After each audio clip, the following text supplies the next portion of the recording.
American historian Kenneth Pomerantz published a book called The Great Divergence: China, Europe, and the Making of the Modern World Economy in 2000. In his book, Pomerantz adopts an older term, the Great Divergence, to describe the gap that emerged between Western industrialized states and the rest of the world. Pomerantz's claim is that specific socioeconomic conditions allowed European countries to advance ahead of others in the 19th century, thanks in large part to Europe's two industrial revolutions. This lesson reviews the Second Industrial Revolution and evaluates Pomerantz's claim by examining how three states, the Ottoman Empire, the Russian Empire, and the Japanese Empire, responded to this systemic industrial change.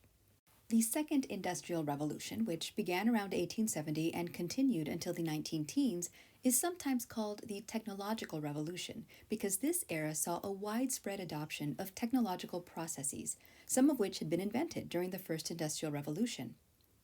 The Second Industrial Revolution had worldwide effects, in part because this particular period, from 1870 to the 19-teens, coincided with the age of European imperialism, which was a time when European powers expanded their empires, this time through territorial expansion in Africa and Asia.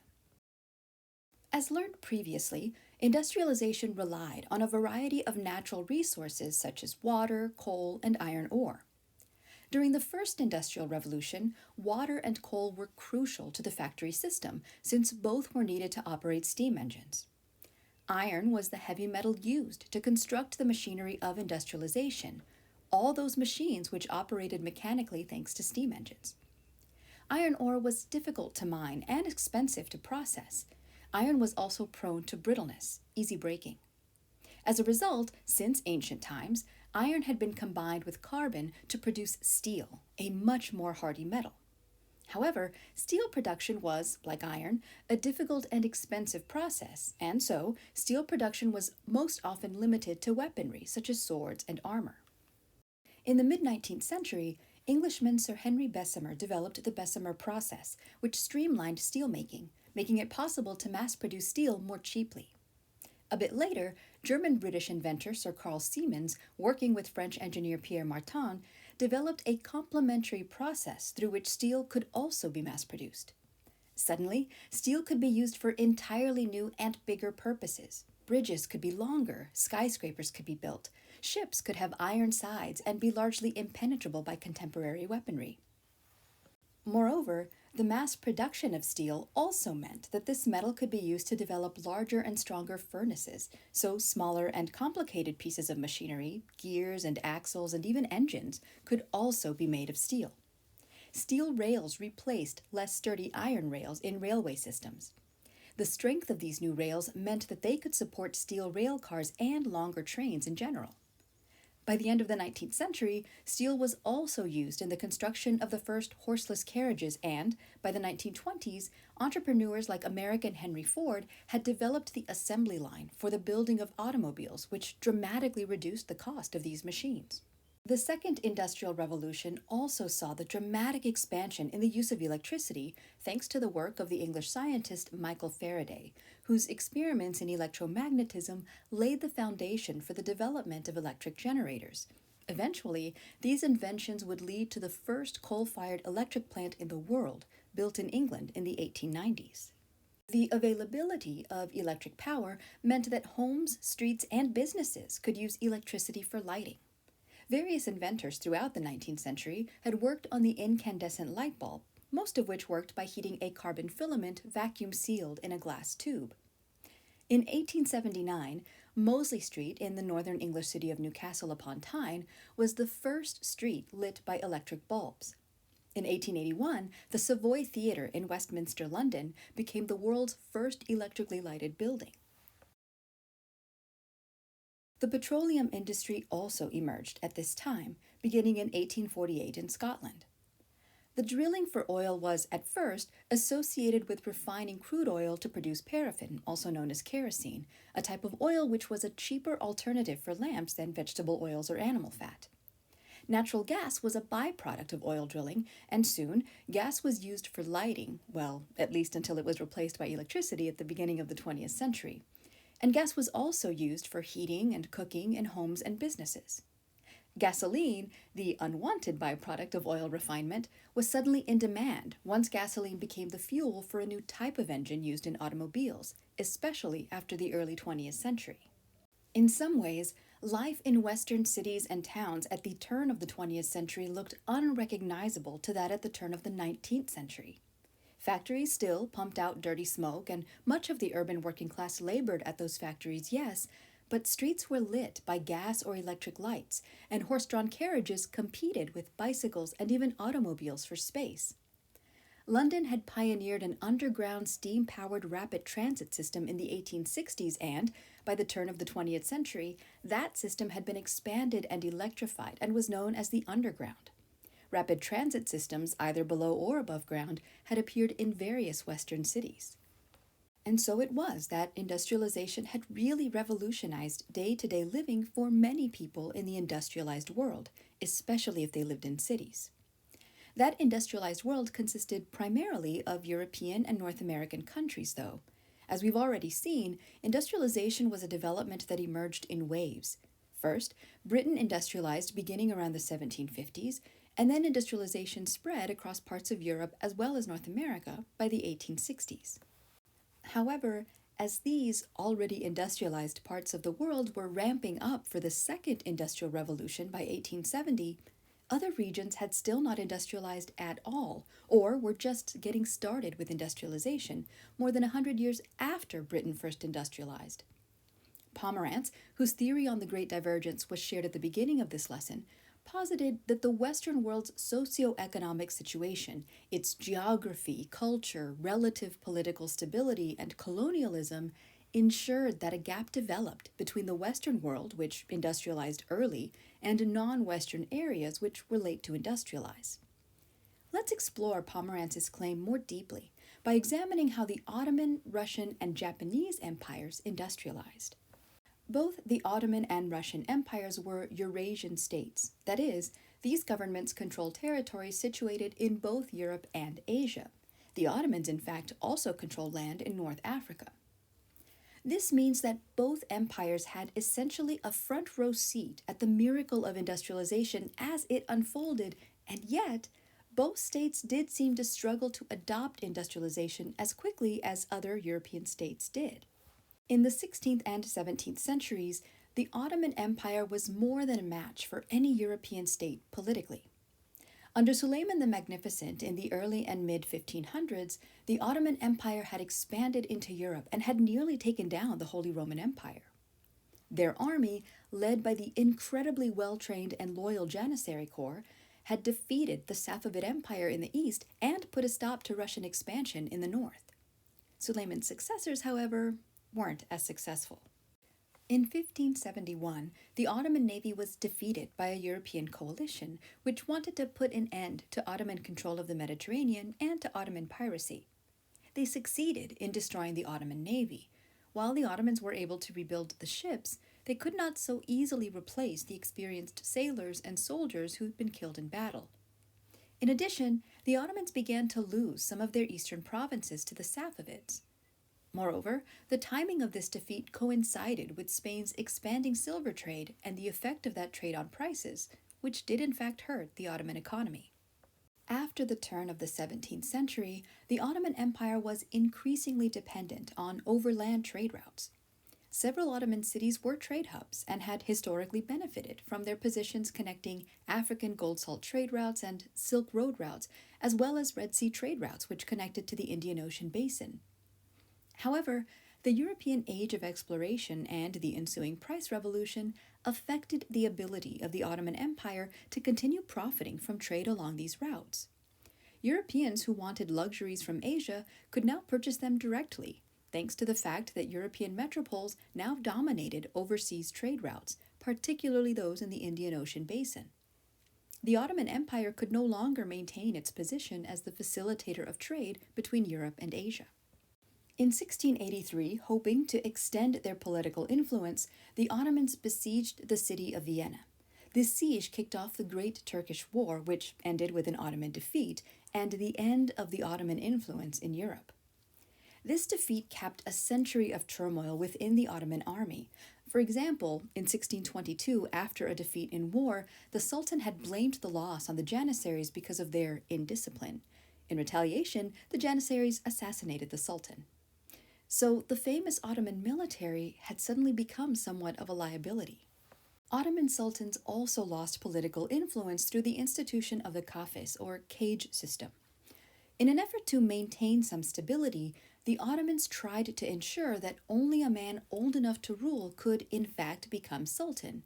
This meant that, when a sultan died, if his new heir wasn't old enough to rule, then that boy, and any male relatives who might have a claim to the throne, were placed in a cage, that meant house arrest, and, most often, the sultan's brother became the new ruler. This established the rule of elderness, which became the official method of succession in the Ottoman Empire. Upon a sultan's death, his brothers would succeed him in birth order, and only when all the men of the previous sultan's generation had died did the throne then pass on to the next generation. The rule of elderness did ensure that adult men took over the throne, but these men were often older and often less open-minded, and thus perhaps less likely to adopt the European ideas and technologies which would ultimately begin the Industrial Revolution. For example, a printing press with movable Arabic type, which was developed by Ottoman historian Ibrahim Muteferica, was shut down in the 1740s, allegedly from pressure from Ottoman scribes who were losing their jobs to the efficiency of this machine. Muteferica analyzed Ottoman resistance to ideas and technologies, concluding, why do the Christian nations, which were so weak in the past compared with Muslim nations, begin to dominate so many lands in modern times and even defeat the once victorious Ottoman armies? It is because they have laws and rules invented by reason. So, the men in charge of the Ottoman Empire's state were perhaps not as open to technological change as they could have been. We also know that the Ottomans were suffering from significant economic stagnation by the turn of the 19th century. They no longer had a presence in the Indian Ocean basin or really the Mediterranean basin trade anymore, and they had no access to Atlantic Ocean trade either. The Ottoman Empire had been an agrarian one for a very long time. Its subjects overwhelmingly practiced subsistence agriculture, and its cities had depended on their reputation as important trade stops. Once the trade slowed down, so too did the importance of their cities, and industrialization probably didn't seem like a very big, important thing when the economy was stagnating. Of course, even if the Ottoman sultans had desired industrialization, the empire lacked the natural resources needed for that industrialization. As the image on the right illustrates, Britain had these resources, especially coal, iron ore, and access to water, in abundance. The Ottoman Empire, whose coal and iron resources were concentrated in Anatolia, modern-day Turkey, didn't have nearly the same resources. The Ottoman Empire could produce important raw resources such as wheat and cotton, but without the coal, iron ore, and water resources needed to build and maintain factories, industrialization was difficult. The mid-19th century brought more political turmoil to the Ottomans. Serbia revolted and won autonomy, and then Greece won independence. In 1839, reformers within the Ottoman government began a process of reform called Tanzimat. The goal of Tanzimat was to preserve and strengthen the Ottoman Empire by adopting new, more Western ideas. The Janissary Corps was disbanded, and a new European-style army took its place. Following European Enlightenment ideals, they wrote a constitution which replaced religious law, Sharia, with secular laws. Tanzimat also brought industrialization to the Ottoman Empire, but Tanzimat was rolled back in 1876, just as the Second Industrial Revolution was beginning. Like the Ottomans, the Russians had a first-row view of industrialization. Unlike the Ottomans, though, they had a clearer understanding of what it meant to be on the losing side of that development. In 1854, the Crimean War broke out in Eastern Europe. This was essentially a fight between European powers who were trying to extend their influence over the Ottoman Empire and its territories. Britain and France allied with the Ottomans against the Russian Empire. While the Allies were victorious, the financial burden on all was immense, but this is especially true for Russia. During this war, the Ottomans and the Russians had seen firsthand the new military weaponry developed thanks to the Industrial Revolution. Steamships had brought soldiers from Western Europe. Railways transported them and their supplies to the battlefields of the Crimean Peninsula. These soldiers were accompanied by photographers documenting the war, and journalists cabled their articles back to Europe using the newly invented telegraph. These developments illustrated how big the technological gap was between Western Europe and the great empires of Eastern Europe.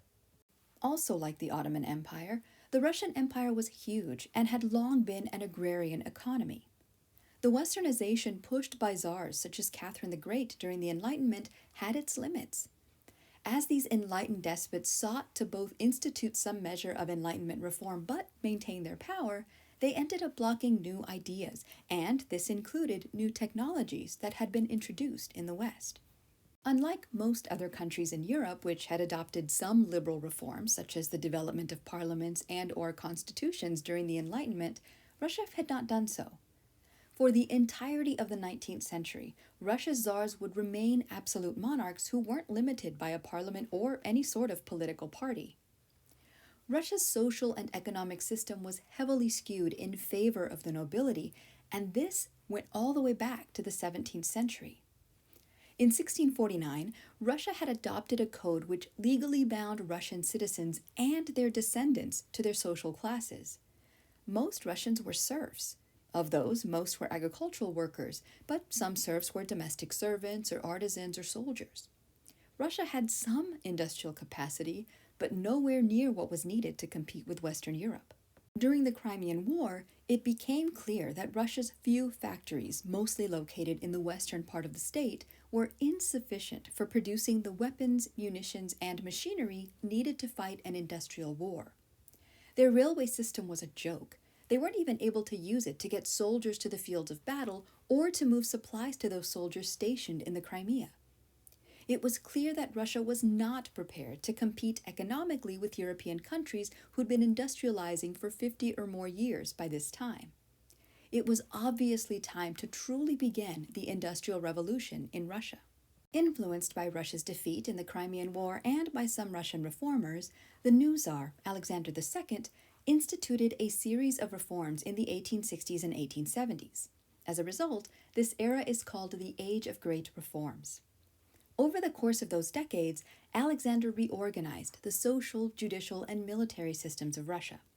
He set up systems of local government. The most significant of these reforms was probably the emancipation of the serfs in 1861. The hope was that these now freed serfs would be able to purchase land and farm it.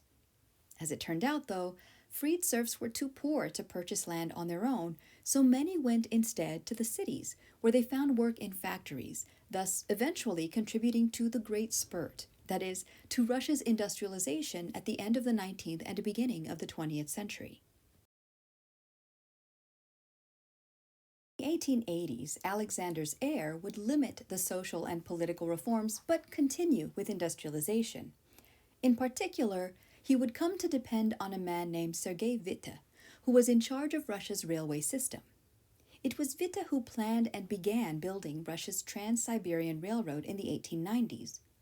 Witte also encouraged foreign investment in Russia as a way to raise enough capital, enough money, to industrialize Russia quickly. By 1900, about half of Russia's heavy industries were foreign-owned, mostly by French investors, but Russia had become the world's fourth largest producer of steel and the second largest source of petroleum. So, thanks to significant government investment as well as foreign investment, Russia was able to industrialize quickly at the end of the 19th century. But there were problems, mostly dealing with social hierarchies in Russia's cities. The class-based tensions that the rest of Europe had experienced in the 1820s through 1840s due to how industrialization shifted social classes began to affect the Russian Empire at the turn of the 20th century. Demonstrations were common, and Russian workers, mostly former serfs whose families had endured centuries of oppression, were attracted to the ideologies of socialism and communism. One particular demonstration on the 22nd of January of 1905 was so brutal it was nicknamed Bloody Sunday. Russia's industrial success story was thus marred by social and political instability. The Ottoman and Russian empires' stop-start road to industrialization stands in contrast to that of Japan. In the early 1600s, in response to the increasing presence of Europeans in the Far East, the Tokugawa shoguns of Japan had chosen Sokoku, a foreign policy of seclusion. Nearly all foreigners were banned from Japan. While Japan would remain in contact with its close geographical neighbors for trade, Europeans, and specifically the Dutch, were restricted to one island for trade with Japan. Sokoku allowed for Japan's unique culture to flourish during the Edo culture period. The shoguns used Edo, present-day Tokyo, as their capital. There, they sponsored artists in all genres. Haiku was developed during this time. Kabuki, a traditional theatrical style with live actors, and bunraku, theatrical performances using puppets, were popular forms of entertainment. Despite its isolation, Japanese universities offered classes in rangaku, the study of Europe and its sciences, or, quote, Dutch learning. The Japanese were thus aware of technological and intellectual developments in Europe, but they didn't have the opportunity to observe these developments firsthand, and they certainly did not adopt them. While Europeans tried and failed to force Japan to open up in the 17th and 18th centuries, eventually, by the early 1800s, the Tokugawa state had started to weaken, and suddenly opening up seemed possible. Multiple European countries, especially France and Russia, tried repeatedly to trade with Japan in the early 19th century, but they were turned back. However, in 1853, American Commodore Matthew Perry and his fleet of what the Japanese called black ships, that is, steam-powered ships, arrived in Japan. Perry showcased American weaponry, actively threatening the Japanese, demanding that Japan open its ports to U.S. ships for refueling and for trade with the United States. Perry's demand sparked a crisis within the shogunate. Some advisors advocated capitulation to Perry and pointed to the recent British defeat of China during the Opium Wars. Others, from more provincial areas, argued that the United States was not a formidable power like Great Britain, so a refusal would have very few consequences. Perry's fleet returned in 1854, and representatives of the shogun indicated their willingness to sign the Treaty of Kanagawa. This treaty established diplomatic relations between the United States and Japan. By the end of the year, the British would sign a similar treaty with Japan. The decision to open Japan up to foreigners sparked greater turmoil. When the shogun showed interest in learning about industrialization from Japan's new trading allies, traditionalists who disagreed with ending seclusion began rebelling. There were also those in Japan who hoped to restore the emperor's political authority over the shogun and end the shogunate system. In 1868, the Boshin War broke out. This was a civil war between the Tokugawa shogunate and the royalists, those in favor of restoring the emperor to power. In the end, those in favor of imperial power won, and a new government under the young emperor Mutsuhito was founded. His Meiji dynasty would restore imperial power. Japan's age of shoguns was over. The return of imperial control and the accompanying industrialization of Japan, which the emperor supported, is known as the Meiji Restoration. Emperor Mutsuhito wanted to transform Japan so that it could compete with Western industrial and imperial powers. Mutsuhito harnessed Japanese cultural norms, such as the unquestioning reverence for the Japanese emperor, and used it to establish new policies.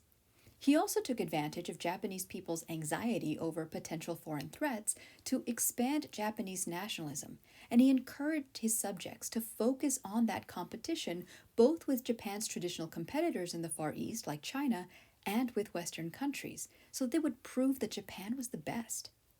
These efforts transformed Japan from the decentralized traditional military government of the shogunate to a centralized and industrializing state.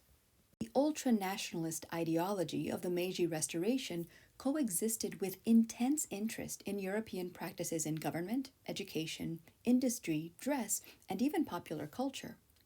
Japan would send people to the Western countries to learn more about how their governments worked, how their educational systems and industries worked. Once those advisors returned to Japan, they would take what they had learned and apply it to a distinctly Japanese system. Note how, in this image on the screen, Japanese ladies and gentlemen are dressed in Western fashion, and they are celebrating the industrialization of their new Japan. Mutsuhito abolished feudalism, and with it, the system that had maintained the military power of the shogunate. Samurai transitioned from military officials to bureaucratic ones. The emperor often sent former samurai to check on factory output. Initially, the government itself built the infrastructure needed to compete, but then sold these industries to private entrepreneurs in the 1880s. The Meiji government also invested in education, establishing a national system in the early 1870s with the goal of educating the entire populace. While retaining power, the emperor gave the Japanese people a constitution, which outlined their civil rights. A parliament was founded, but only the wealthiest Japanese men were eligible to vote and participate. In many ways, Japan began to look more and more Western, and, like the Western powers of the 19th century, Japan too began establishing an empire. And so we come to consider again Pomerantz's claim about the Great Divergence. Is his claim valid? What's the evidence? Or might Pomerantz's claim need to be modified to make it stronger? If so, how might you make it stronger? Whatever your personal conclusion about his theory of the Great Divergence, we can certainly see that industrialized Western countries seem to dominate global affairs by the turn of the 20th century. So, if the West's dominance isn't because of its specific socioeconomic situation, then why might that dominance have emerged?